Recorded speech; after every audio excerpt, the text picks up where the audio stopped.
Le président de la République, Félix Tshisekedi, s'est rendu ce mercredi 10 mars au grand marché de la ville de Kinshasa, dont l'objectif était d'inspecter les travaux de l'insalubrité pour lequel le gouverneur de la ville de Kinshasa, Gentini Ngobila Mbaka, a fermé le marché central. En revanche, le constat était amer. Le fait, depuis que la fermeture est intervenue, au mois de décembre jusqu'en ces jours, rien n'est fait. Les immondices se multiplient jour le jour selon les vendeurs. Mais la surprise, c'est que l'évacuation de ces insalubrités ne s'effectue jamais.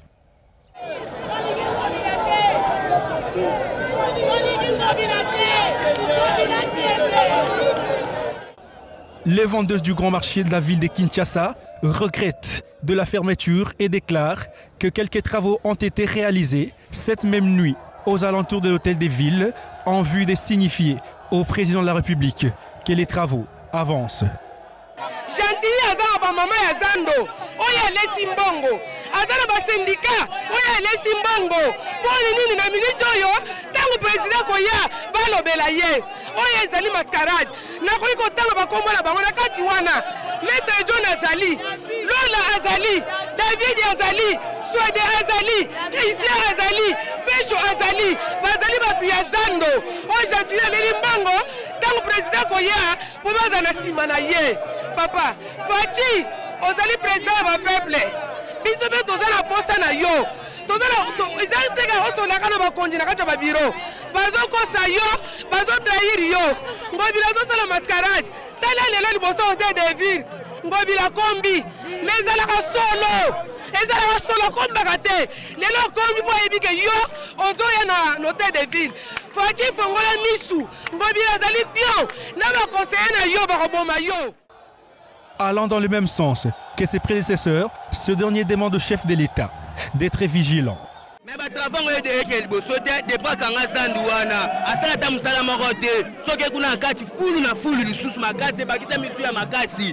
Donc à cette salité, Gentini Ngobila zo ça le logoté. Aya pandi ba mesa na biso kuna kati ya baby si ba blo ba mama misu wa coach na ba hôpital, ba mama misu wa beli ba tension.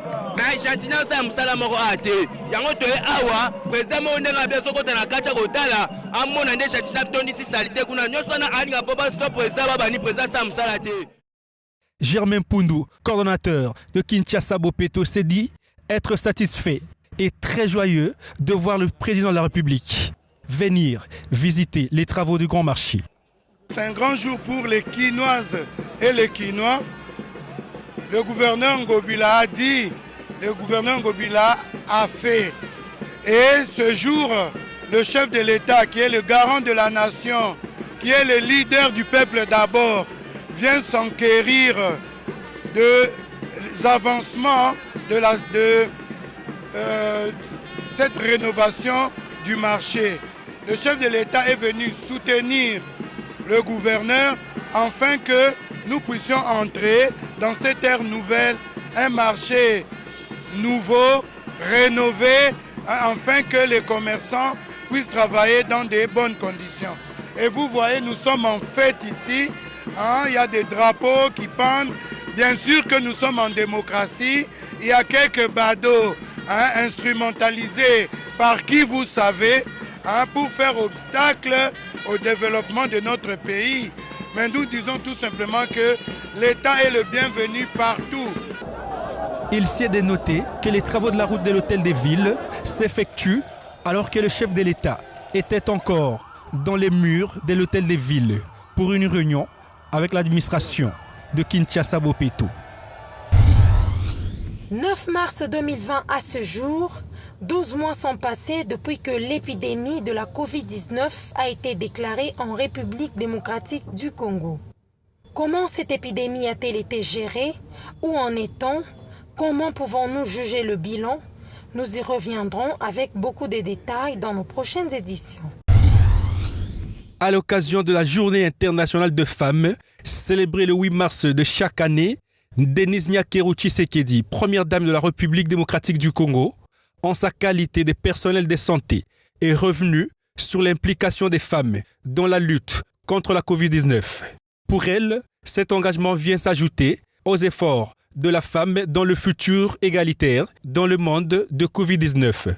J'ai perdu des proches, des êtres chers, mais je reste confiante à l'avenir. Grâce à notre solidarité, celle de l'Afrique, nous viendrons à bout de cette pandémie. Mais la pandémie causée par le coronavirus touche le monde entier et l'ensemble de la population. Mais le personnel soignant est le plus à risque face à la maladie.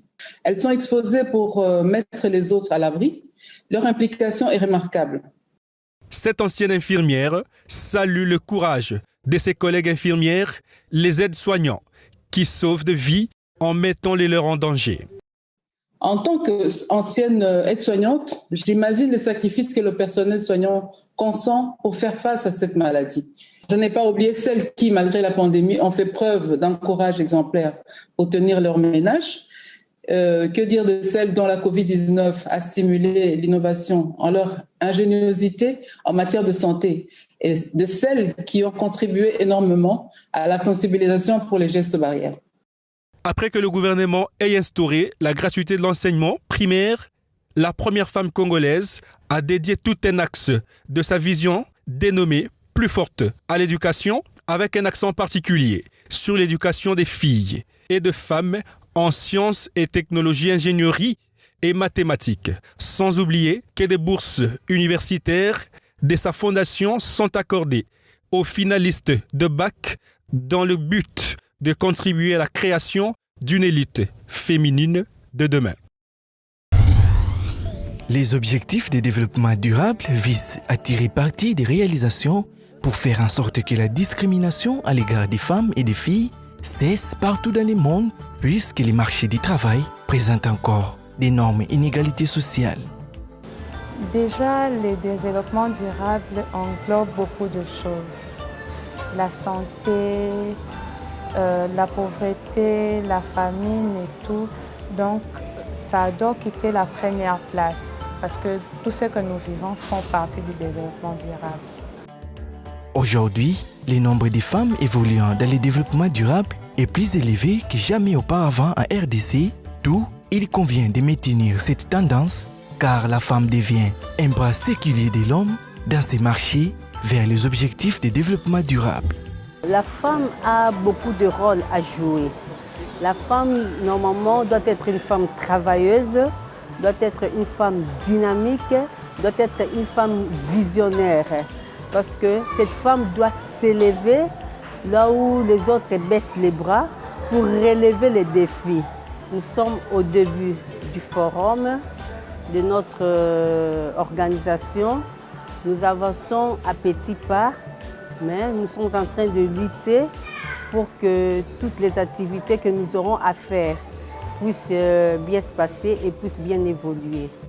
Environment First accompagne plusieurs femmes dans la démarche de leurs activités de promotion et de valorisation des compétences des femmes, des structures.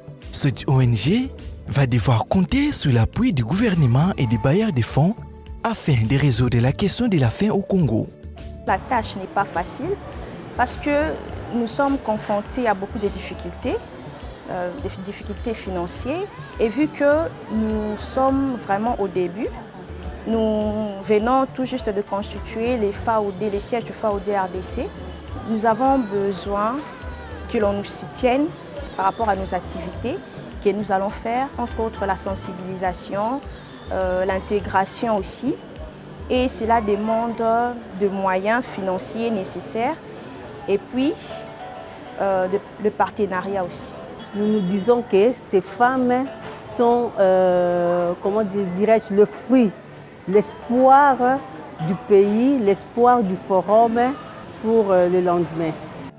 Donner aux femmes des droits égaux sur les ressources économiques, renforcer les capacités de la femme rurale, urbaine et autochtone dans les domaines de développement durable et faire participer la femme aux activités de la protection de l'environnement dans différents processus engagés au pays, tels sont les axes prioritaires de l'Environment First.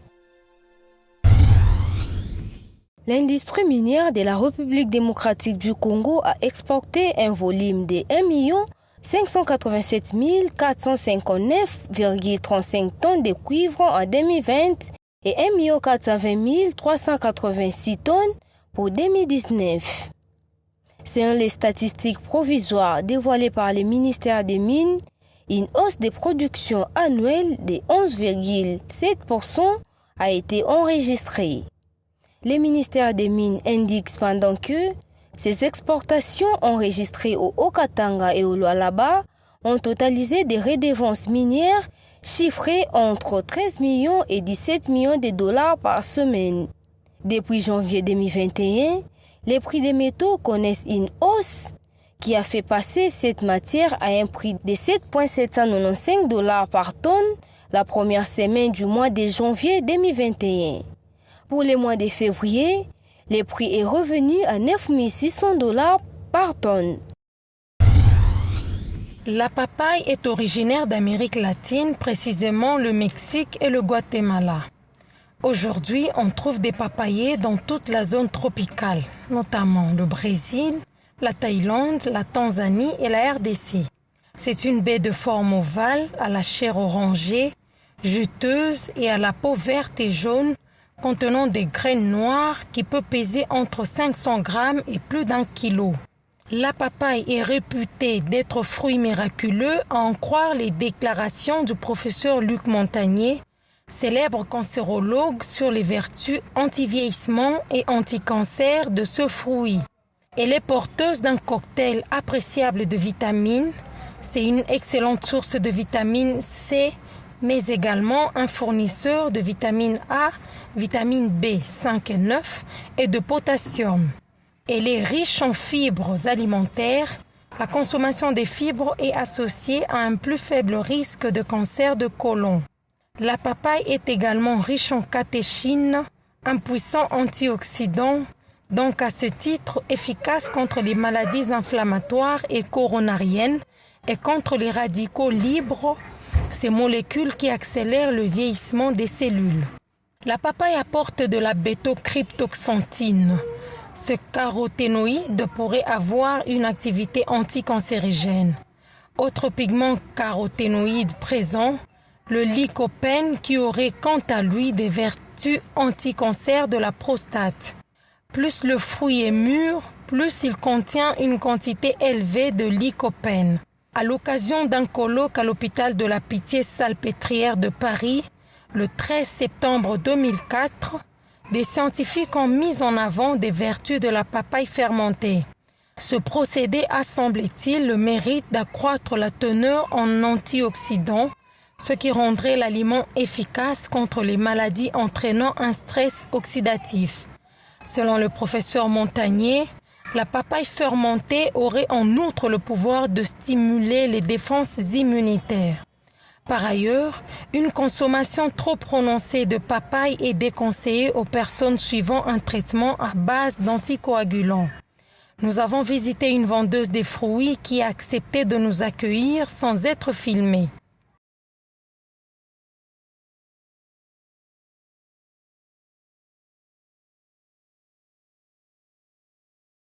La papaye ne coûte pas cher, alors nous devrions tous la consommer.